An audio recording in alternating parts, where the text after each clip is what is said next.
കേൾക്കുന്നുണ്ട് സാറേ. ഓക്കെ, അപ്പം താങ്കൾക്ക് എന്താണ് പറയാനുള്ളത്? ആ അധ്യാപകക്കെതിരെ നടപടിയെടുക്കുമെന്നാണ് CWC പറയുന്നത്. ഞങ്ങളുടെയും അഭിപ്രായം ഇതാണ്, നടപടി എടുക്കണമെന്നാണ് ഞങ്ങളുടെ തീരുമാനം. എന്റെ കുഞ്ഞിനെ പറ്റിയാലേ വേറൊരു കുഞ്ഞിനെ ഉണ്ടാവരുത്.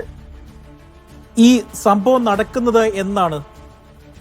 ചൊവ്വാഴ്ച 9-ാം തീയതി. അത് പിന്നീട് പറഞ്ഞോളൂ. കേൾക്കുന്നുണ്ട്. ചൊവ്വാഴ്ച വൈകിട്ട് 9-ാം തീയതി 4 മണി വിട്ട് 4 മണിക്ക് വന്നു. 6 മണിക്ക് വൈഫ് കുളിപ്പിക്കാൻ തുടങ്ങിയപ്പോ കാണാം കുഞ്ഞിന്റെ കാലിൽ 6-7 പാട് ചോദിച്ചപ്പം പറഞ്ഞ് മൊത്തം ബ്ലഡ് ചത്തി കിടക്കുമായിരുന്നു. ബ്ലഡ് ചത്തി കിടക്കുമ്പോ ചോദിച്ചു, മോനെ ഇത് എന്ത് സംഭവിച്ചെന്ന് ചോദിച്ചു. അതിന്റെ ഒരാഴ്ചക്ക് മുമ്പ് ഞാൻ കണ്ടായിരുന്നു, കാലിന്റെ മടക്കിൽ വെച്ച് ഞാൻ കണ്ടായിരുന്നു വേറെ. അങ്ങനെ ഞാനത് ക്ഷമിച്ചു.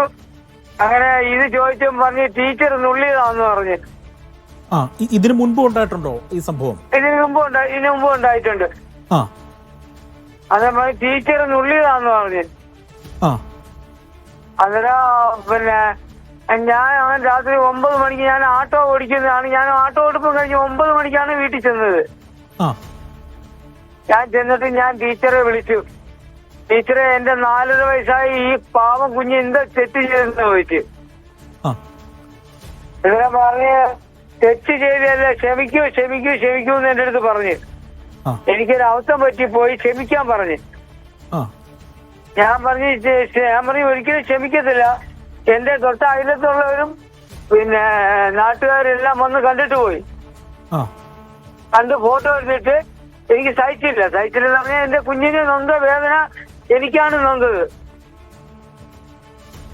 അങ്ങനെ ഞാൻ ചോദിച്ചപ്പോ എന്റെ പറഞ്ഞു വൈഫിന് കൊടുക്കാൻ പറഞ്ഞു ഫോൺ. ഞാൻ പറഞ്ഞു വൈഫിന് ഫോൺ കൊടുക്കത്തില്ല, ഞാൻ എന്റെ കുഞ്ഞുങ്ങൾക്ക് അന്വേഷിച്ചിട്ട് കൊടുക്കുന്നേന്ന് പറഞ്ഞു. അങ്ങനെ അത് കഴിഞ്ഞിട്ട് ഞാൻ ബുധനാഴ്ച രാവിലെ ഞങ്ങളെ മെമ്പറെ പോയി കണ്ടായിരുന്നു. മെമ്പറെ പോയി കണ്ടപ്പോ ഞാൻ പറഞ്ഞു, മെമ്പറെ ഞാനിതുപോലെ കേസ് കൊടുക്കാൻ പോവാന്ന് പറഞ്ഞു. അതിന് മെമ്പർ ചോദിച്ച് കേസ് കൊടുക്കണമെങ്കിൽ കേസ് കൊടുക്കാം, കേസ് കൊടുക്കണമെങ്കിൽ കേസ് കൊടുത്തു. ഞാനൊരു കാര്യം പറയട്ടെ, ഞാൻ മെയിൻ മാഡത്തിനെ വിളിക്കട്ടെ എന്ന് പറഞ്ഞു. അന്നേരം മെയിൻ മാഡത്തിനെ വിളിച്ചിട്ട് ഇതുപോലെ മെയിൻ മാഡം അംഗൻവാടിയിൽ വരാന്ന് പറഞ്ഞു, ട്രെയിനിങ് ആന്ന് പറഞ്ഞു. അങ്ങനെ ട്രെയിനിങ് ആന്ന് പറഞ്ഞപ്പം എന്നെ ഇന്ന് വ്യാഴാഴ്ച വൈകിട്ട് വിളിച്ചിട്ട് പറഞ്ഞു, ഇതുപോലെ വെള്ളിയാഴ്ചയുടെ അന്ന് ഒരു 10 മണിയാകുമ്പോഴത്തേക്ക് നമ്മൾ അംഗൻവാടി വെച്ച് ചർച്ച നടത്താം എന്ന് പറഞ്ഞു. ഒത്തുതീർപ്പിനാണ് ശ്രമിച്ചേ? ഒത്തുതീർപ്പിന് വേണ്ടി അവര് ശ്രമിച്ചതാണ്. ഒത്തുതീർപ്പിന് വേണ്ടി ശ്രമിച്ചിട്ട് ഈ ടീച്ചർ എന്നാ ഇത് കുറ്റം ചെയ്തിട്ടുണ്ടെന്ന് അല്ലെ എന്നെ വിളിക്കോ, എന്റെ അടുത്തൊരു വാക്ക് പറയോ, ഒന്നും ചെയ്തില്ല.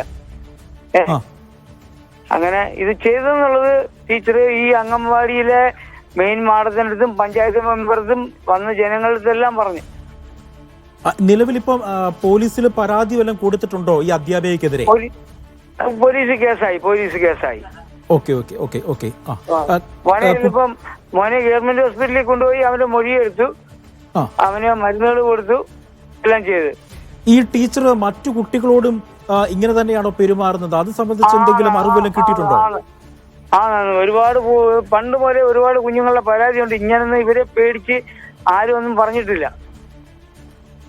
ഓക്കെ. അപ്പം വളരെയധികം നന്ദിയുണ്ട് ഈ ഘട്ടത്തിൽ ഞങ്ങളോട് പ്രതികരിച്ചതിന്. കുട്ടിയുടെ അച്ഛനാണ് ഇതുവരെ നമ്മളോട് സംസാരിച്ചത്. കൊല്ലം CWCD ഈ വിഷയവുമായി ബന്ധപ്പെട്ട് കൃത്യമായ അന്വേഷണം നടത്തി റിപ്പോർട്ട് തേടിയിട്ടുണ്ട്. ഏതായാലും അംഗൻവാടി ടീച്ചർക്കെതിരെ നടപടി ഉണ്ടാകും. കുട്ടിയുടെ അച്ഛൻ പോലീസിൽ പരാതി നൽകി. പരാതിയുടെ അടിസ്ഥാനത്തിൽ കേസും എടുത്തിട്ടുണ്ട്. കൊല്ലം